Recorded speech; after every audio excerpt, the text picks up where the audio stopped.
ここが好きだよ日本人へようこそ。日本人の代表的な娯楽の一つ、将棋。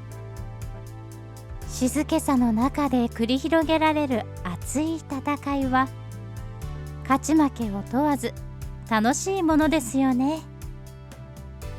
若き天才藤井聡太さんの活躍で、将棋はここ最近若者の間でも人気です。身体能力も高い道具もいらない、盤と駒と頭脳だけで成立するその戦いは、老若男女誰でも参加できます。そして日本ならではの特徴は、駒が武将になぞらえられていることですね。さまざまな個性を持った武将や歩兵が王を囲み、守りながら敵陣を攻める、戦国時代を思わせる仕組みもまた将棋の大きな魅力の一つです。幼少から日本史を習い、戦国時代を誰もが知っている日本人なら、みんなそこに面白さを感じますね。では、海外の人には将棋はどのように受け取られるのでしょうか。戦国時代を知らない海外の人にとっては、将棋よりチェスの方が魅力的でしょうか。では、実際に日本に来て将棋に触れた方のお話を聞いてみましょう。和の娯楽、将棋は果たして受け入れられたのでしょうか。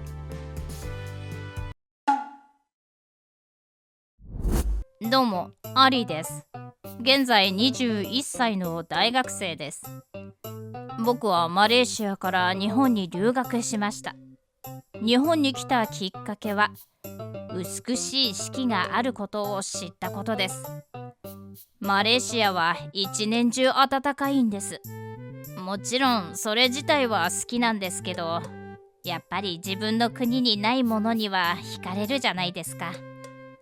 それに僕は絵を描くことがすごく好きなんです。マレーシアの川や礼拝堂など有名なものはだいたい絵に描いてきました。四季があるということは、それだけいろいろな景色を描けるわけだから、ぜひとも行ってみたいと思ったんです。特に富士山は絶対に見て描きたかったし、季節によってどんな姿を見せるのか楽しみにしていました。日本の大学で過ごす日々はとても楽しかったです。僕は昔から人と話すのが大好きで、初めて会った人でも全く抵抗なくお話できます。日本の方は初対面で話すのが苦手な人が多い印象です。人見知りって言うそうですね。僕は相手がよっぽど嫌がってない限り、どんどん自分から話しかけるんです。すると、最初はあまり乗り気でなかった日本のクラスメイトも、しばらくすると仲良く話してくれました。それに、僕が少しぎこちない日本語でも遠慮なく話すものだから、みんなそれが面白かったようで、どんどん友達が増えていきました。1ヶ月経った頃には、クラスの半分くらいの人とは仲良くなったかなと思います。大学は広くて、高校までのようにクラスでの行事というものがあまりありませんから、これは結構珍しいことだと思います。クラスの友達とディズニーランドや USJ、居酒屋やバーなど、あちこちに行って遊びました。僕はマレーシアにいた頃からあまり家にいず遊びに出かけるタイプだったのですが、留学してからは特に毎日遊んでいたような感覚です。そうして友達と遊ぶと同時に、日本のさまざまなものや風景などを絵に描きました。本当に日本の四季は美しいです。ディズニーランドに行くときにかき氷のお店に寄ったんですが、それは美しいかき氷で、しかも大きい。写真に撮って後日絵にしました。また植物園に行ってひまわりを描いたこともあります。かき氷のような食べ物でも、ひまわりのような植物でも季節を感じられる。秋はサンマがあったし、冬には雪が降りました。どれも初めて見たもので、その度に感動したし、全部絵に描いていきました。日本用に買ったスケッチブックはどんどん埋まっていって、それに充実感を覚えていました。そして念願の富士山にも行きました。山頂が雪で白かったのは写真で見た通りですが、実際にこの目で見ると、その壮大さに圧倒されました。この富士山の姿を一生忘れないだろうと思います。何時間も見続けて、その場で絵を完成させました。そういうわけで、日本での生活は感動することばかりでした。でも僕が日本にいた頃に一番影響されたのは、思いもよらないことでした。それはなんと将棋なんです。僕に将棋を教えてくれたのは守くんという人です。守くんは普段物静かな人で、僕が趣味で絵を描くことに関心を持ってくれたんです。はじめはほとんど僕ばっかり話していたように思います。ある日、守くんの家に4人くらいで泊まることになった時、守くんが将棋をしようと言い出しました。それで将棋が始まったのですが、僕は当然ルールがわからないので、ただ見ていました。正直何が面白いのか全く分かりませんでしたね。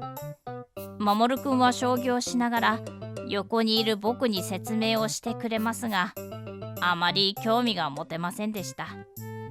ずっと座っていて、絵のように創造性があるわけでも、ゲームのようにエキサイティングなわけでもない。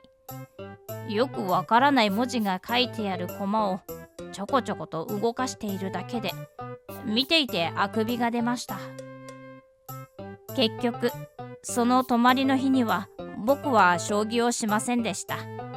すると数日後にまた守くんと遊ぶとき、守くんが熱心に将棋を教えてくれたんです。何でも絶対に面白いし、退屈な印象を持って帰国されるのが嫌だと思ったらしいです。彼の優しさや真面目さが出ているなと思いましたね。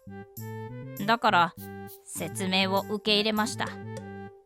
彼は戦国武将のことをイラストにし、将棋と重ね合わせて説明してくれました。互いの国の王を倒すためにお互いが作戦を練り、優れた武将が一気に攻め込む。日本の歴史の一部を知れたと同時に、それを再現している将棋はすごく面白いと思えるようになりました。僕はとにかく日本の四季に惹かれて留学しました。だから知らなかったのですが、侍をきっかけに日本に関心を持って留学する人がよくいるそうです。実際、守くんが戦国時代の特に面白い場面だという桶狭間や関ヶ原の戦いは聞いていて胸が熱くなってきました。だから将棋の説明にも集中できるようになって、負けながらも何度も守くんや他の友人と将棋をしました。何回か将棋をするうちに、自分で本を読んで勉強するようになりました。はじめの頃は見よう見まねで駒を動かしていましたが、将棋の戦略とは面白いものです。攻めに集中したり、守りを厳重にして終盤に巻き返したり、いろいろな戦い方ができますね。同時に日本の歴史も勉強するようになりました。勉強といっても面白いと思って調べるので、とても楽しかったです。その勉強でかなり日本語が上達しました。れまでは話すことでどんどん日本語を覚えていましたが、本を読むために日本語を調べるからどんどん習得できたんです。そのうち将棋をしながら自分が信長や家康になったような気分になっていました。だんだん守くんや他の友人たちといい勝負をするようになってきました。ただ守くんはその中でも一番強かったですね。僕に対してかなり手加減をしてくれていたのです。だから僕がみんなに勝てるようになってきても、しばらく守くんは手加減したままでした。いずれ守くんに勝ちたい、そう思ってほぼ毎日将棋をしていました。それまで外に出て遊ぶのが大好きだったのに、あの頃は毎日守くんの家にいましたね。将棋を始めて3ヶ月ほどして、ついに本気の守くんに勝つことができました。守くんは、僕は長年やってきたのに3ヶ月で勝つなんてかなりすごいよと言ってくれました。確かに3ヶ月ですが、その熱量はかなりのものでしたから、そう言ってもらえてかなり嬉しかったです。その後も何度も守くんと将棋をして、勝ったり負けたりを繰り返しました。日本のさまざまなものや景色を見ることができたのはもちろんいい思い出ですが、何より心に残っているのは守くんと毎日将棋で激闘した日々のことですね。守くんと毎日将棋をするようになって半年が経った頃、マレーシアに帰る日がやってきました。その頃には僕はもうスマホの将棋ゲームを毎日やるほどになっていて、完全に将棋の虜でした。僕は日本を出る前に守くんに母国の友人たちに将棋を教えて、いつかみんなで日本に来て守くんと勝負すると約束しました。守くんはそれまでにもっと強くなって待っていると言ってくれました。実際に帰国してから友人たちに将棋を教えました。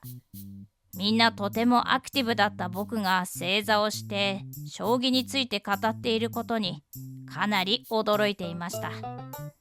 みんな僕がそこまで熱中するものだからどれほど面白いのかと興味を持ちますが、実際に説明を受けると最初は退屈そうでしたね。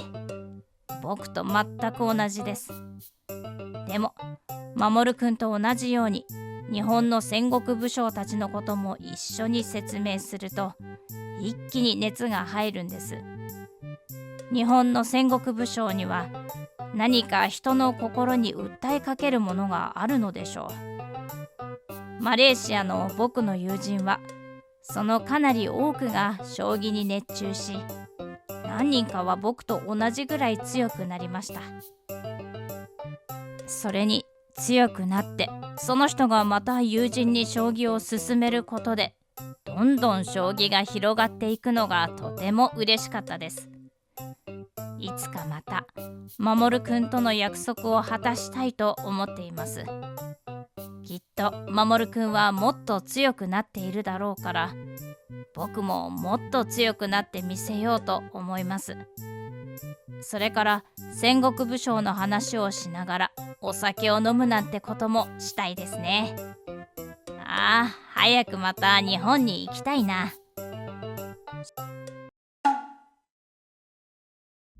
将棋は最初は難しくてとっつきにくいものの、覚えていくうちにはまっていきますよね。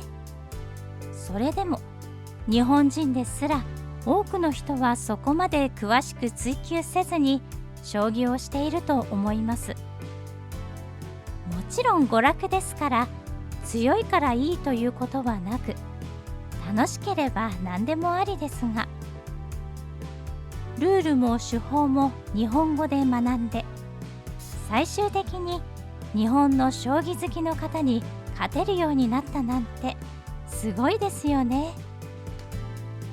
それに日本の歴史に関心を寄せてくれたことも素晴らしいです。それがマレーシアで他の人にまで伝わっているなんて、スケールが大きい話ですね。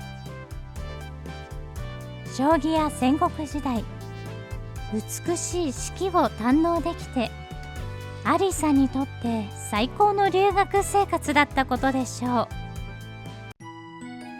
最後までご視聴いただきましてありがとうございました。視聴者の皆様のご意見、ご感想をコメント欄までお寄せください。もしよろしければ高評価やシェアしていただけると嬉しいです。それではまた次回の動画をお楽しみに。